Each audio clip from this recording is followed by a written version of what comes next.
नमस्कार, स्वागत आहे तुमचं माझ्या एका नवीन व्हिडिओमध्ये। तर आज आपण करणार आहोत खूपच चविष्ट आणि सर्वांना आवडणारी पावभाजी। ही पावभाजी एकदम सोप्या पद्धतीने घरच्या घरी कशी करायची हे मी तुम्हाला दाखवणार आहे। तर त्यासाठी तुम्हाला व्हिडिओ शेवटपर्यंत नक्की पाहायचा आहे। तर पावभाजी करण्यासाठी मी 5 ते 6 बटाटे स्वच्छ धुवून ते चिरून घेतलेले आहेत। चिरून झाल्यानंतर ते कुकरमध्ये काढून घ्यायचे। त्यानंतर मी 3 ते 4 टोमॅटो चिरून घेतलेत, 2 शिमला मिरची चिरून घेतल्यात, त्यानंतर 1 पत्ताकोबी चिरून घेतलाय आणि फ्लावर चिरून घेतलाय।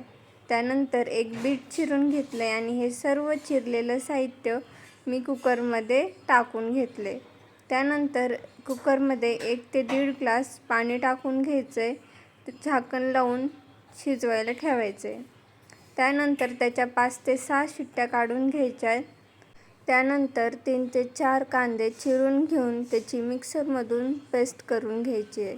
ती पेस्ट करून झाल्यानंतर कढई गरम करायला ठेवून कढई गरम झाल्यावर त्यामध्ये आपण केलेली पेस्ट टाकून घ्यायची आहे। तेल न टाकता पेस्ट परतून घ्यायची आहे, कारण तेल न टाकता जर तुम्ही परतून घेतली तर कांद्याचा वास येणार नाही। छान परतून झाल्यानंतर त्याच्यामध्ये 3 ते 4 पळी तेल टाकून घ्यायचे। तेल टाकून त्याला एकदम मिक्स करून घ्यायचे। मिक्स करून झाल्यानंतर त्यामध्ये मी वाटाणे टाकून घेतलेत। जर ते तुम्हाला कुकरमधून शिजून घ्यायचे असतील तर त्याच्यात पण शिजून घेऊ शकता किंवा कढईमध्ये पण त्याला छान करून घेऊ शकता। वाटाणे छान मिक्स झाल्यानंतर मी बघू शकता की छान परतून झालेला आहे। त्यानंतर मी मीठ, लाल तिखट, अद्रक लसूणची पेस्ट, कोथिंबीर आणि पावभाजी मसाला घेतलाय। त्यानंतर सर्वात पहिले कढईमध्ये मी अद्रक लसूणची पेस्ट टाकून घेतली आहे। ती छान त्यामध्ये मिक्स करून घ्यायची आहे। ती मिक्स करून झाल्यानंतर त्यामध्ये लाल तिखट टाकून घ्यायचं आहे, पावभाजी मसाला टाकून घ्यायचा आहे आणि तो पण एकदा छान मिक्स करून घ्यायचा आहे। त्याला व्यवस्थित मिक्स करून घेतल्यानंतर आपली जे आपण शिजवायला टाकलं होतं ते पण आपलं रेडी आहे। तर ते बघूयात आपण छान शिजलंय की नाही। बघू शकता तुम्ही की ते किती छान शिजलेलं आहे। त्यानंतर त्याला एकदा मिक्स करून घ्यायचं आहे। छान मिक्स करून घेतल्यानंतर ते आपण जे कांदा वगैरे सगळं मसाले टाकून घेतले होते त्या कढईमध्ये टाकून घ्यायचे। ते टाकून घेतल्यानंतर त्याला एकदा छान व्यवस्थित मिक्स करून घ्यायचे।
तुम्हाला रेसिपी आवडली का नाही हे कमेंट करून नक्की सांगा। जर आवडली असेल तर लाईक पण करा, सबस्क्राईब करा आणि तुमच्या फ्रेंड्सपर्यंत नक्की शेअर करा। थँक्यू।